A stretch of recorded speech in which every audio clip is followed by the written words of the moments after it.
नमस्कार विद्यार्थी मित्रांनो, SYBSC computer science mathematics paper second semester 4 operations रिसर्चमध्ये चॅप्टर 3 दॅट इज ट्रान्सपोर्टेशन मॉडेल्सला आज आपण सुरुवात करतोय. ह्या चॅप्टरमध्ये आज आपण जो टॉपिक पाहतो तो आहे वोगेल्स ॲप्रॉक्सिमेशन मेथड म्हणजे वॅम. आता ट्रान्सपोर्टेशन प्रॉब्लेम्स जे आपण सॉल्व करतो डिफरंट मेथड्सनं, त्यातली वोगेल्स ॲप्रॉक्सिमेशन मेथड ही एक इम्पॉर्टंट मेथड आहे. ह्याला आपण शॉर्टमध्ये वॅम असं म्हणतो. तर त्यावर आधारित क्वेश्चन कसे असतात ते एकदा बघून घे. एक्झाम्पल नंबर 1 बघ.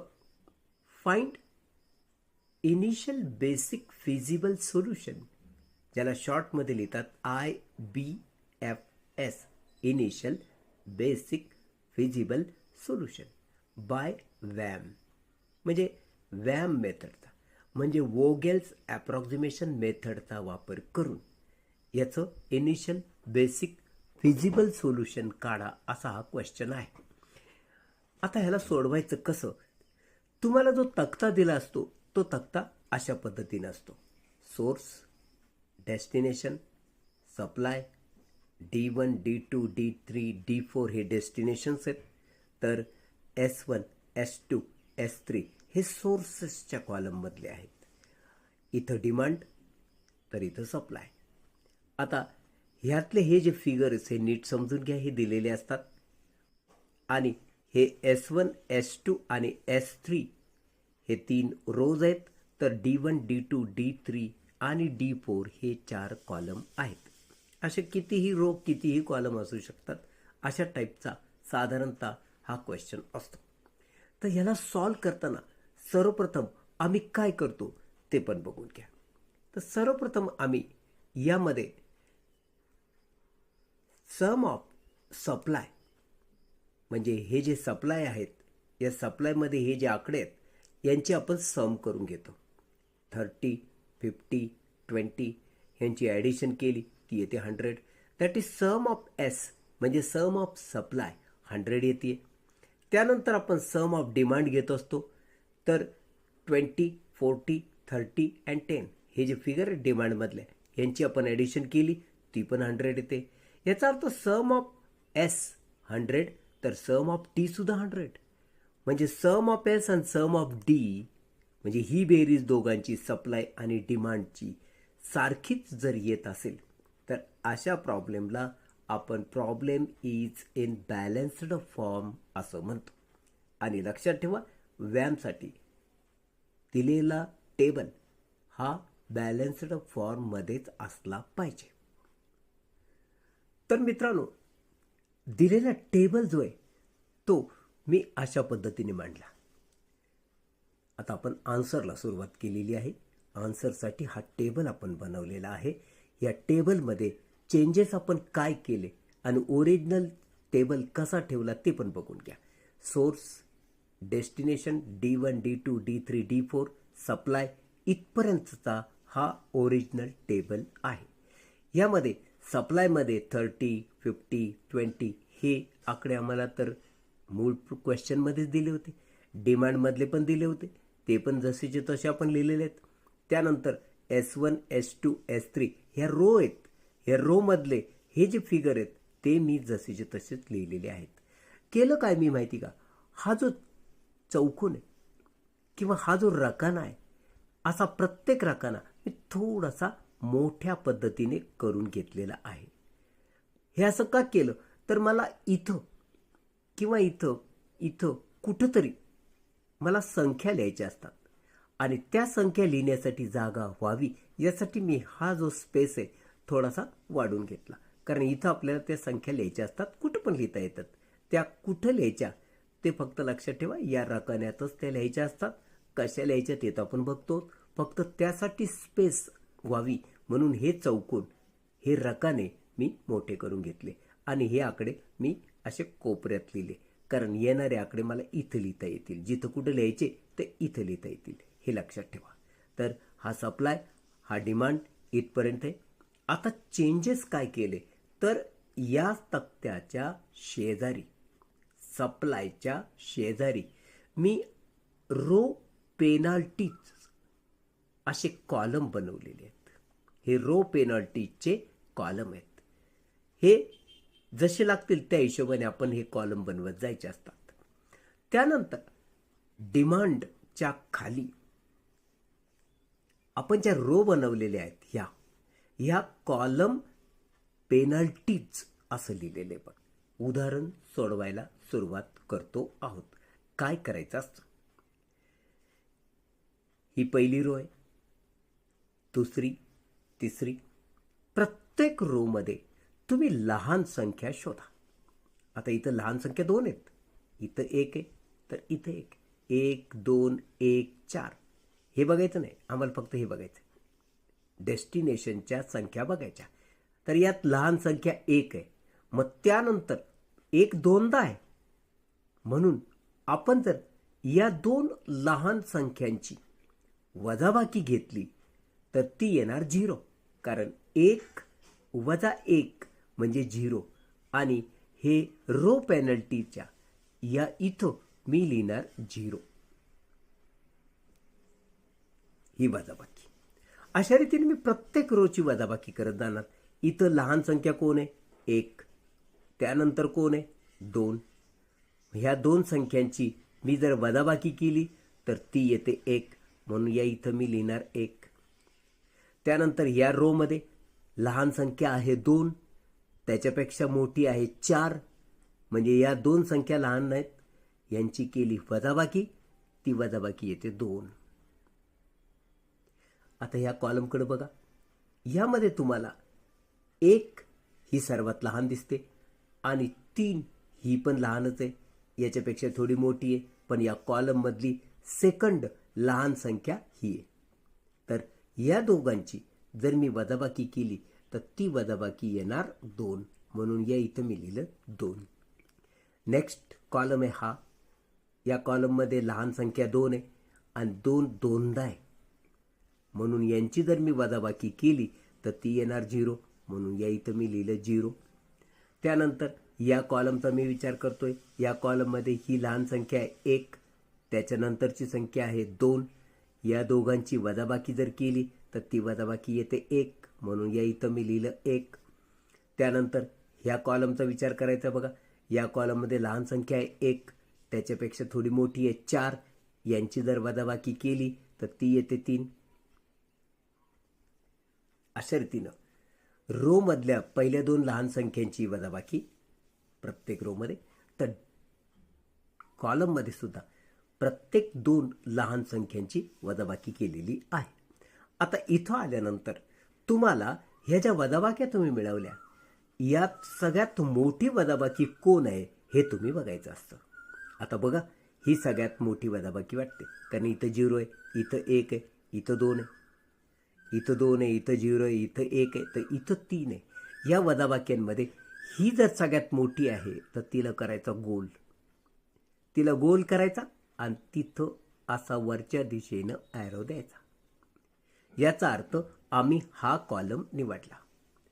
आता हा कॉलम निवडल्यानंतर मग त्याच्यातले लहान रकाना कोणता आहे, म्हणजे लहान संख्या असणारा रकाना 4 1 9, यातला हा लहान रकाना आहे. मग आम्ही काय करणार माहिती का, या लहान संख्या असणाऱ्या रकान्यात सोर्समधली संख्या बघणार आणि डिमांडमधली संख्या बघणार. यामध्ये जी सगळ्यात लहान संख्या असेल ती संख्या आम्ही निवडणार.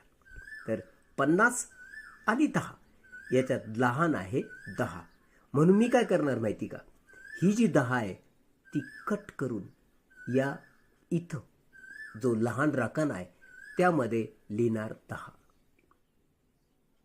आणि अशा रीतीनं या 10ला मी अशी चौकट करणार.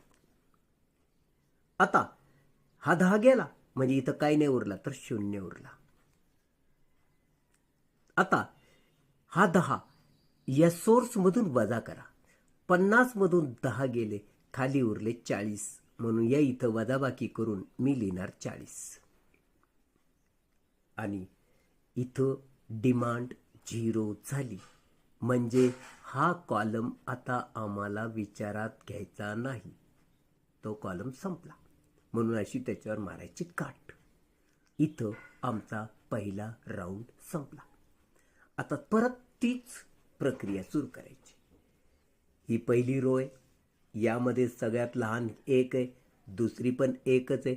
मग यांची केली वजाबाकी, ती वजाबाकी आपण लिहिणार या इथं 1 वजा 1 0. मग या रोमध्ये आता लहान संख्या आहे 2 आणि त्याच्यानंतर संख्या येते 3. मग ह्यांची जर मी वजाबाकी केली तर ती येते 1, म्हणून या इथं मी लिहिणार 1.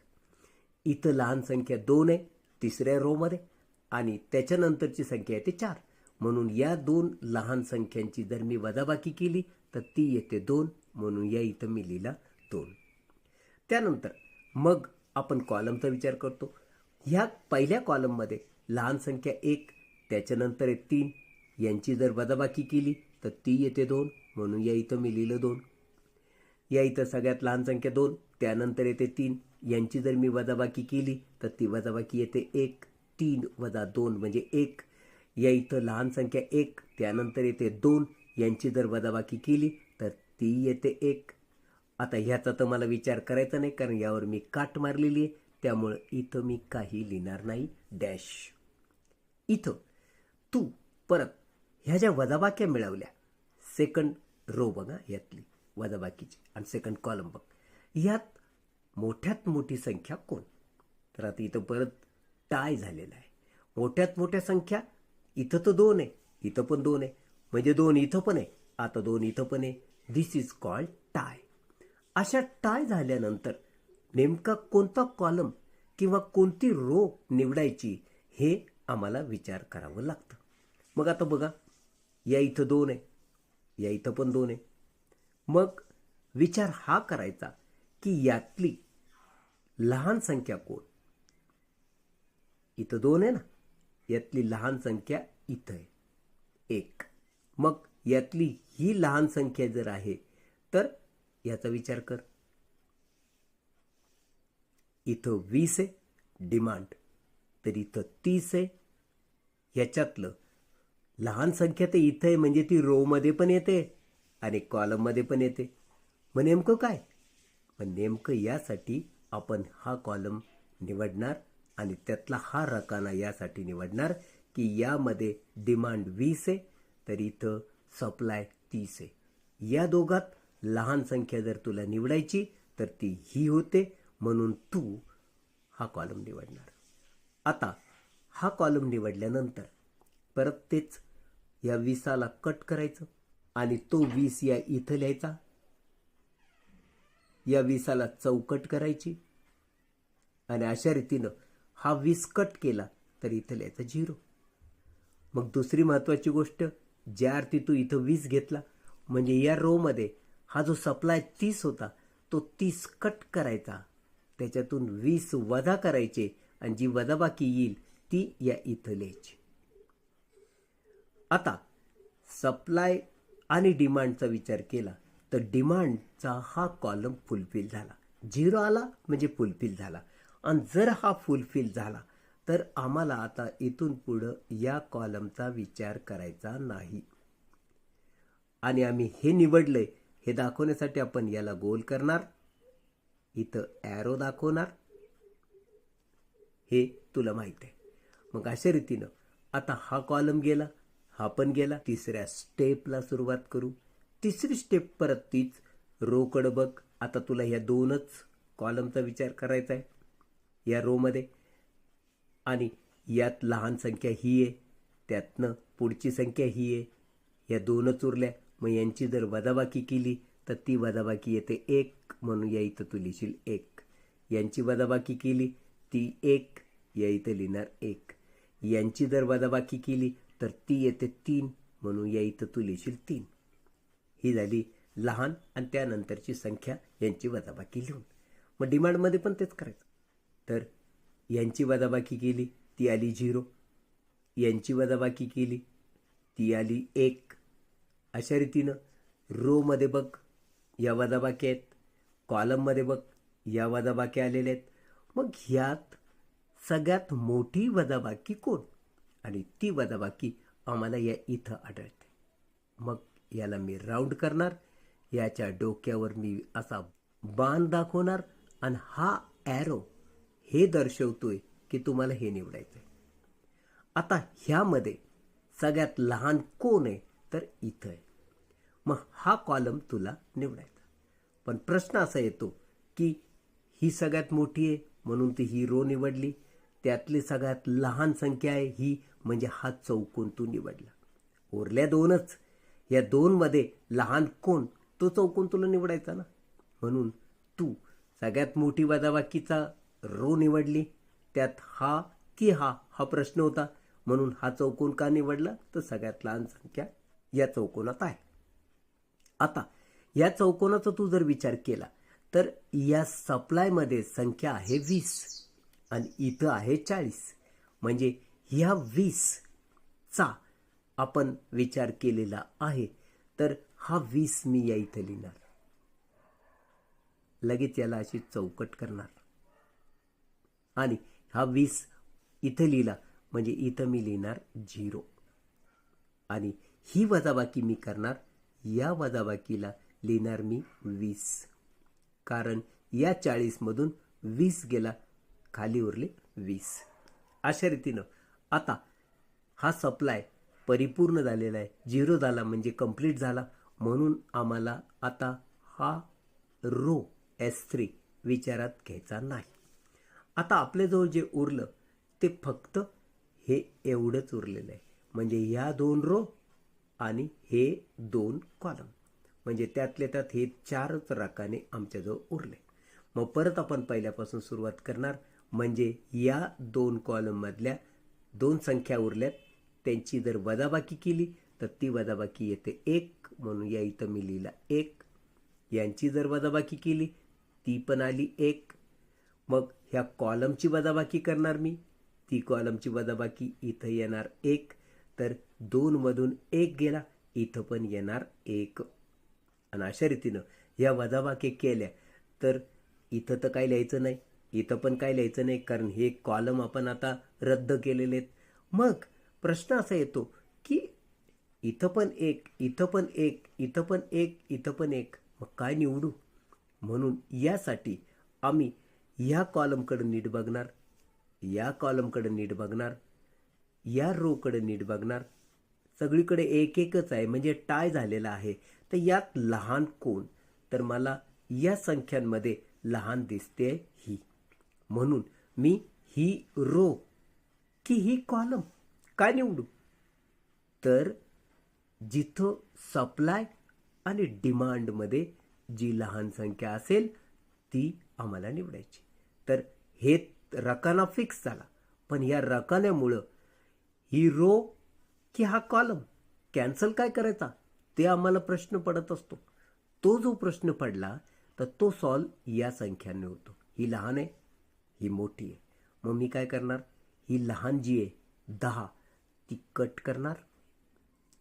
कट केला म्हणजे 10मधून 10 गेले तर इथं 0 लिहिणार आणि हा जो 10 आहे तो मी या इथं लिहिणार आणि अशा रीतीनं हा एक चौकोन मी करणार. आता इथं जर 0 झाला तर साहजिक आहे मला आता हा रो विचारात घेता येणार नाही. मग काय, ही रो गेली. आता दुसरी महत्त्वाची गोष्ट, हे जे 30 आहेत या 30मधून तुला 10 वजा करावे लागतील. 30मधून 10 गेले तर खाली उरले 20. अशा रीतीनं आता हे 20 तर उरले, पुढं तुझ्याजवळ उरले फक्त हे 2 कॉलम. मग आता तू काय करशील, यांची वजाबाकी घेशील. यांची जर वजाबाकी केली तर ती वजाबाकी येते बघ 1, म्हणून या इथं तू लिहिशील वजाबाकी 1. आता यांच्या वजाबाकीचा तर काही प्रश्नच येत नाही, त्यामुळं हा विषय आता संपला. मग यामध्ये सगळ्यात लहान जी आहे ती संख्या तू निवडणार आणि ती सगळ्यात लहान संख्या आहे ही.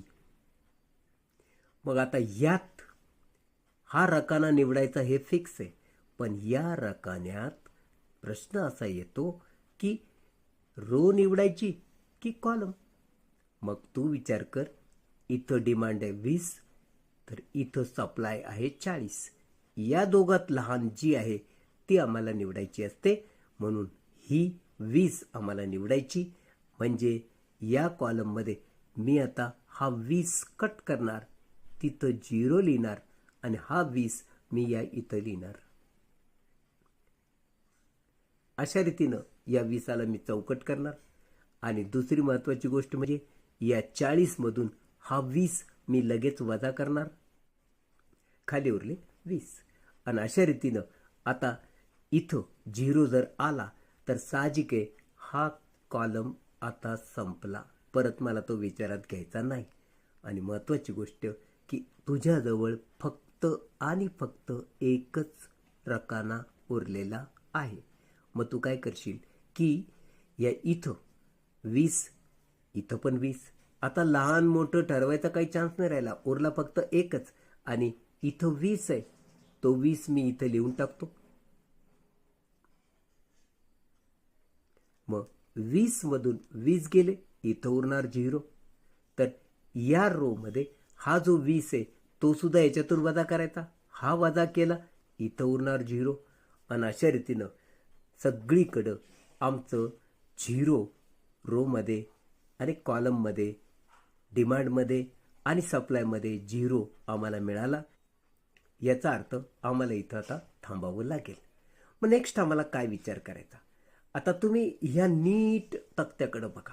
हा जो तक्ता बनला, हा तक्ता एवढा. ह्या तक्त्यामध्ये तुम्हाला ह्या ज्या चौकोनातल्या संख्या मिळाल्या त्यांना आपण ॲलोकेटेड नंबर्स असं म्हणणार. तर हे ॲलोकेटेड नंबर्स किती आहेत बघ बरं. 1, 2, 3, 4, 5, 6. हे जे चौकोनात लिहिलेत त्यांना आपण ॲलोकेटेड नंबर असं म्हणतो. ते आलेत 6. म्हणून या इथं मी तसं लिहिलं. Here total allocated numbers 6. ठीक आहे. आता ह्या टोटल ॲलोकेटेड नंबर्सची संख्या ही एका राशी इतकी आली पाहिजे, m+n-1 इतकी आली पाहिजे. म्हणजे ही जी वजाबाकी आहे ही वजाबाकी 6 आली पाहिजे थोडक्यात. तर तुम्हाला ऑप्टिमल सोल्युशन मिळालं हा त्याचा अर्थ होणार. मग आता m कोण आणि n कोण ते पण बघावं लागेल. तर लक्षात ठेव, नंबर ऑफ रोजला आपण m ने डिनोट करत असतो. मग बघ बरं नंबर ऑफ रो किती आहेत तुझ्याकडं ओरिजिनल प्रॉब्लेममध्ये. ओरिजिनल प्रॉब्लेममध्ये number of row S1, S2, S3 3 आहेत.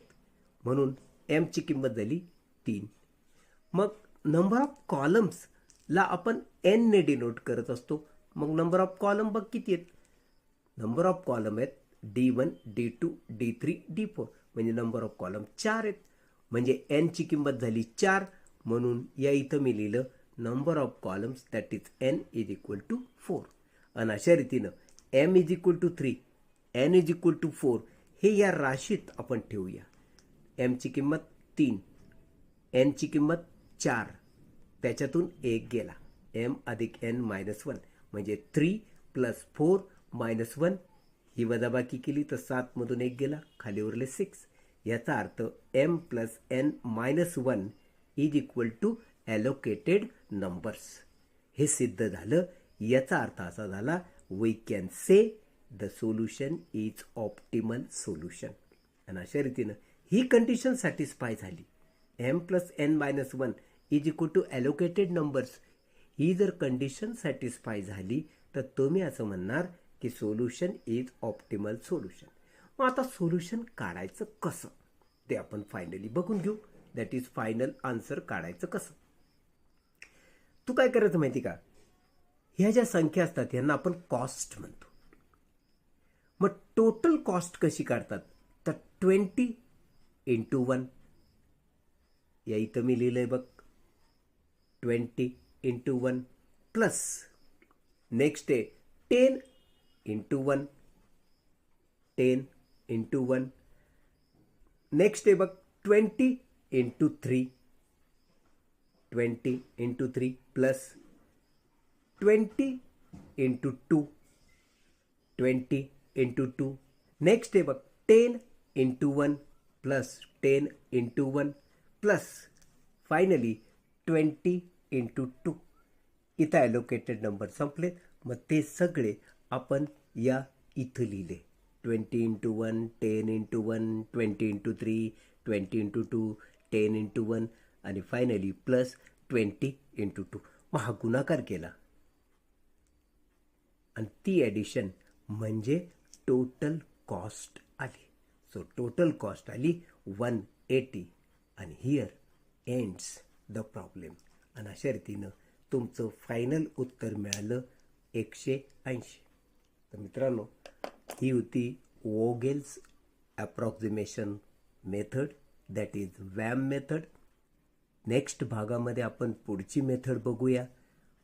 ह्यावर प्रॅक्टिस करा. तुम्हाला प्रॅक्टिससाठी दिलेली उदाहरणं सॉल्व करा. मी आत्ता एक उदाहरण तुम्हाला प्रॅक्टिससाठी देतो, ते सॉल्व करा. सॉल्व करून मला सांगा याचं फायनल उत्तर काय येतं. तर मित्रांनो, फॉर प्रॅक्टिस पर्पज मी तुम्हाला एक एक्झाम्पल देतोय. वोगेल्स ॲप्रॉक्सिमेशन मेथडने सोडवा, म्हणजे वॅम मेथडने सोडवा. Obtain initial basic feasible solution using VAM. आता यामध्ये हा जो तक्ता मी दिलेला आहे, इथं सप्लाय, इथं डिमांड. हेच मगाशी सोर्स लिहिलं होतं, ते फ्रॉम लिहिलंय. इथं डेस्टिनेशन लिहिलं, इथं 2 लिहिलंय.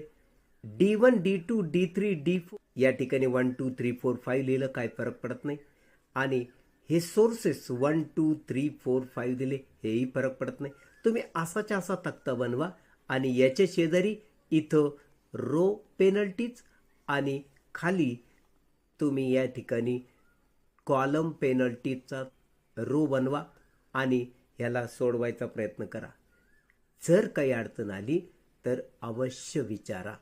तर मित्रांनो, हा व्हिडिओ आपणास कसा वाटला एकदा जरूर कळवा. व्हिडिओला शेअर करायला विसरू नका आपल्या मित्रांमध्ये.